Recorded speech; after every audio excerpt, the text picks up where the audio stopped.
नमस्कार दोस्तों, कैसे हैं आप सब। जी हाँ, आज भी मैं हाजिर हूँ एक और पेंटिंग के साथ।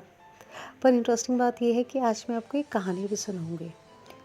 कहानी जिसमें भूलें हैं और एक्शन है, ड्रामा है, इमोशन है और बहुत ही प्यारी सी स्टोरी है। ये स्टोरी एक औरत की भी है जिसने सावित्री की तरह अपने पति सत्यवान के प्राण बचाए थे यमराज से। जी हाँ, ये है कहानी एक औरत जिसका नाम है बिहुला। बिहुला और बाला की कहानी। तो अब शुरू मैं करती हूँ बिहुला की कथा। तो बिहुला जो है एक गांव की औरत है, उसके बारे में कथा सुनाना अब शुरू करेंगे हम। तो सबसे पहले मैं आपको बताऊंगी कहानी शुरू कहाँ से हुई। एक बार भोले शंकर किसी नदी में नहाने गए और वहाँ से उनके 5 बाल गिरे। वो 5 बाल जो थे वो कमल के फूल बन गए। अब जब वो कमल के फूल बने तो वो 5 लड़कियों में बदल गए और वो 5 बहनें शिव जी से बोला उन्होंने कि हम आपका अंश हैं, हमें बेटी की तरह स्वीकार करो। तो भोले उन्होंने अपनी मानस पुत्री के रूप में स्वीकार कर लिया। तो ये मनसा नाम से विख्यात हुई। तो जो मनसा थी उनको शिव जी ने पाताल लोक की देवी बना दिया। जहाँ बासुकी नाम के नाग थे उन्होंने बोला कि तुम सब मेरी बहनें हो पर तुम्हारी पूजा होनी चाहिए। तो फिर शिव जी से बोला मनसा ने कि मेरी पूजा कौन करेगा।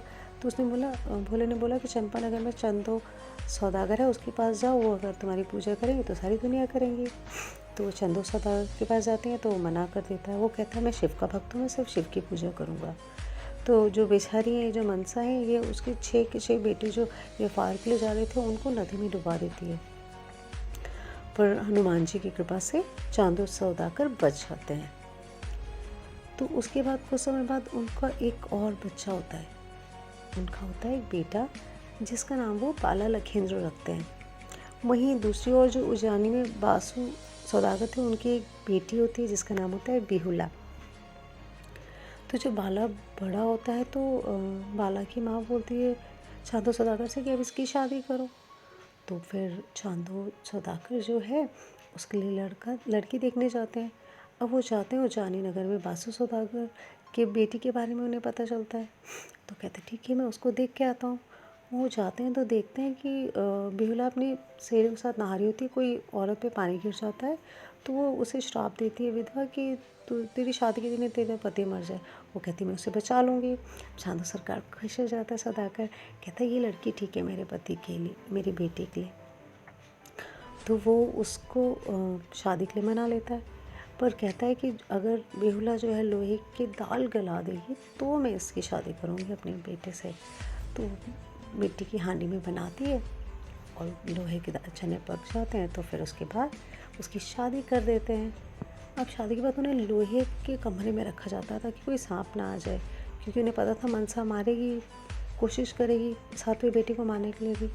तो उसमें रखते हैं लोहे के कमरे में, फिर भी नाग आके उसे डस जाता है। अब चांदो कहता है मेरे बेटे को अब बहा दो नदी में, वो तो मर गया।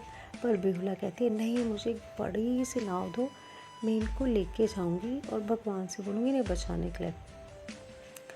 तो उसके बाद उन्हें वहाँ से बचा के ले आती है, नाव में जाती है स्वर्गलोक में, वहाँ से बचा के ले आती है और अपने पति को लेके आती है। जब तो अपने ससुर से बोलती है कि आप मनसा की पूजा करोगे तो आपको 6 बेटे भी मिल जाएंगे आपके।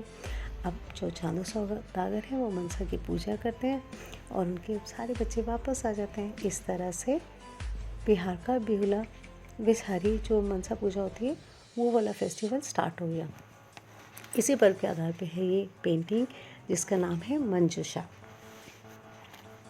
तो जो मंजूषा पेंटिंग है इसकी ओरिजिनल की बात करें तो ये शुरू हुई थी अंग प्रदेश से, जो है आज का भागलपुर, जो बिहार स्टेट के अंदर है।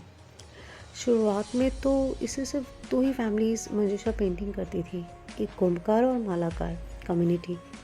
तो जैसे कुंभकार जो थे उसके पॉट्स बनाते थे, वो पॉट बनाते थे मिट्टी के, और जो मालाकार थे उस पर पेंटिंग करते थे जिसे मंजूषा कहते हैं। एक्चुअली संस्कृत में मंजूषा मीन्स बॉक्स।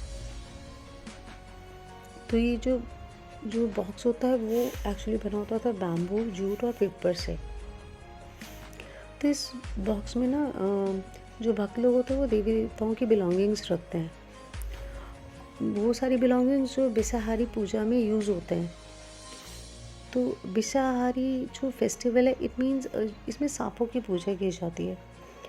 और मंजूषा यानी कि जो बॉक्स है इसमें एक स्क्रॉल पेंटिंग है, मतलब एक कहानी की तरह इसमें पेंटिंग की जाती है बिहुला की, जो मैंने आपको अभी कहानी सुनाई, जिसके पति को सांप ने डस लिया था और फिर बिहुला ने उसे बचाया था। तो इस तरह से आप जैसे कि कलर्स देख ही रहे हैं, इसमें 3 तरह के कलर्स बेसिकली यूज़ होते हैं majorly, pink, green and yellow. तो पिंक जो कलर होता है ये होता है केयर और रिलेशन का। ग्रीन कलर जो होता है उसे नेचर, हेल्थ और विल से जोड़ के दिखाते हैं।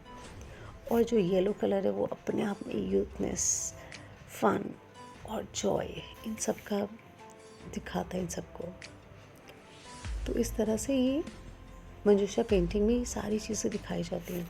अच्छा, बॉर्डर्स में इसमें ना बॉर्डर्स ज़रूर बनाए जाते हैं और इसके मोटिव्स जैसे कि आप देख रहे हैं, सांप, चंपा के फूल, सूरज, चंद्रमा, हाथी, कछुआ, मछली, पशु, पक्षी, कमल, कलश, शिवलिंग, ये सारी चीज़ें दिखाई जाती हैं इनकी पिक्चर्स में। मतलब बेसिकली मेन सीन में तो बिहुला और चांदो सौदागर वगैरह शिव जी और मनसा देवी होते हैं, बट और सारी चीज़ें भी और सारे नेचर से जुड़ी हुई चीज़ें इनकी पेंटिंग में बनाई जाती है। तो ये जो बिसारी त्यौहार जिसकी हम बात कर रहे हैं बिहार के, ये हर साल 17 और 18 अगस्त को मनाया जाता है। और इस दौरान 2 चीज़ें ज़रूर बनाई जाती हैं इस फेस्टिवल में। वही जैसा मैंने बताया, वो कलश और मंजूषा यानी कि ये पेंटिंग। तो जैसा कि मैंने आपको बताया, ये कलश जो है कुंभकार बनाते हैं और जब वो कलश बनाते हैं और फिर उस पर जो मालाकार कम्युनिटी है उसके ऊपर मंजूषा पेंटिंग और ये जो बिहुला की कहानी है सारी बनाई जाती है पेंटिंग्स। और जब त्योहार का अंत होता है तो फिर ये जो कलश और पेंटिंग सारी है इसको झील में विसर्जित कर जाता है। तो इस तरह से इसको सारे को विसर्जित करते हैं। तो ये थी हमारी मंजूषा पेंटिंग। तो जैसे कि आप इसमें देख रहे हैं ब्राइट कलर हैं और इसको ये है वो बॉक्स जो मंजूषा पेंटिंग और स्नेक फेस्टिवल में यूज़ किया जाता है। इस तरह से ये बॉक्स बनाया जाता है कलश। और इसमें होते हैं 5 तरह के बॉर्डर्स, लहरिया, बेलपत्र, त्रिभुज, सर्प की लड़ी, मुखा के भी 2-3, मतलब बॉर्डर्स में बहुत वेरिएशन, तो आप जितना करना चाहें उतना कर लें। पर ये 5 तरह के मेन बॉर्डर्स होते हैं। लहरिया जैसे कि आप देख ही रहे हैं, लहर लहर बनी रहती है। बेलपत्र, और जैसे कि इसमें आप देख रहे हैं कमल के फूल जैसे बेलपत्र, 3-3 पत्तों वाला बॉर्डर बनाया जाता है। और बनाया जाता है सांप, जैसे एस वगैरह बना देते हैं, उससे सांप की लड़ी हो जाती है। और ये है त्रिभुज, मतलब ट्रायंगल बनाए जाते हैं। और इस तरह जैसे कि मैंने बताया कि ये है मुखा, जो ये बॉर्डर में है, रेड, येलो, ग्रीन, ये 3 तरह से जो कलर साइड बनाए गए, ये है मुखा। तो ये है, इसमें बॉर्डर ज़रूर बनाते हैं। तो ये है इसकी बॉर्डर। तो जो मंजूषा पेंटिंग है जैसे कि आपने देखा, भागलपुर के बिहार की पेंटिंग है और बेसिकली जो बिहारी जो फेस्टिवल होता है उसमें यूज़ होती है। पर इसको अब बचा रहे हैं लोग, मतलब स्टोर्स में, साड़ी में और भी काफ़ी सारे आर्टिकल्स में ये बना के इस पेंटिंग को बचाने की कोशिश की। ये देखिए कोरोना काल में इसके मास्क भी बने। देखने में थोड़ा सा मधुबनी जैसे लगता है, एक्चुअली बिहार की हैं दोनों पेंटिंग्स, पर मधुबनी को थोड़ा सा ज़्यादा एक्सप्लोर होने का टाइम मिल गया, मतलब वो अच्छे से फैल गई। पर इसको अभी थोड़ा और टाइम लगेगा, ज़्यादातर लोग इसको जानते नहीं हैं, पर आप तो जान गए। तो बताइए कमेंट करके आपको कैसी लगी ये पेंटिंग मंजूषा। कल फिर मिलते हैं एक नई पेंटिंग के साथ, तब तक के लिए नमस्कार।